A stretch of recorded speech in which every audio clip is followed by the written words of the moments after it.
જામનગરના રણજીત નગર વિસ્તારમાં એક બંધ પડેલી ટેમ્પો ટ્રાવેલર અને બીજી એક એક્સવી ગાડીની અંદર થોડા દિવસથી ત્યાં બ્રોથલ એટલે કે પ્રોસ્ટિટ્યુશનનો ગેરકાયદેસર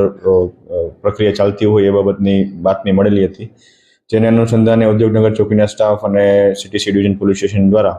ત્યાં રેડ કરતા જે આ કામના આરોપી છે પ્રવીણસિંહ અશોકસિંહ પ્રવીણસિંહ ઝાલા, એમને ત્યાં એક મહિલા સાથે જેના દ્વારા એ બહારથી મહિલાઓ બોલાવી અને બહારથી કસ્ટમરો બોલાવી તેમની મરજી વિરુદ્ધ તેમની પાસે પરાણે પ્રોસ્ટિટ્યુશનનો કરાવડાવે છે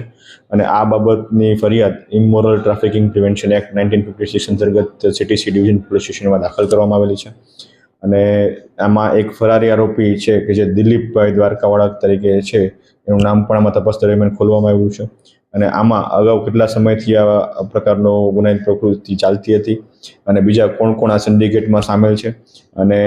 કોનું કમિશન આમાં હોય છે, એ તમામ પ્રકારની ઇન્વેસ્ટિગેશનની પ્રોસેસ હાલ તપાસ ચાલુમાં છે. આમ આ જે આરોપી છે અશોકસિંહ પ્રવીણસિંહ ઝાલા અને દિલીપ દ્વારકાવાળો, એના વિરુદ્ધ સિટી સી ડિવિઝન પોલીસ સ્ટેશનમાં ઇમોરલ ટ્રાફિકિંગ પ્રિવેન્શન એક્ટ 1956 અંતર્ગત ગુનો દાખલ કરવામાં આવેલો છે અને હાલ એમની રિમાન્ડની પ્રોસેસ ચાલુ છે.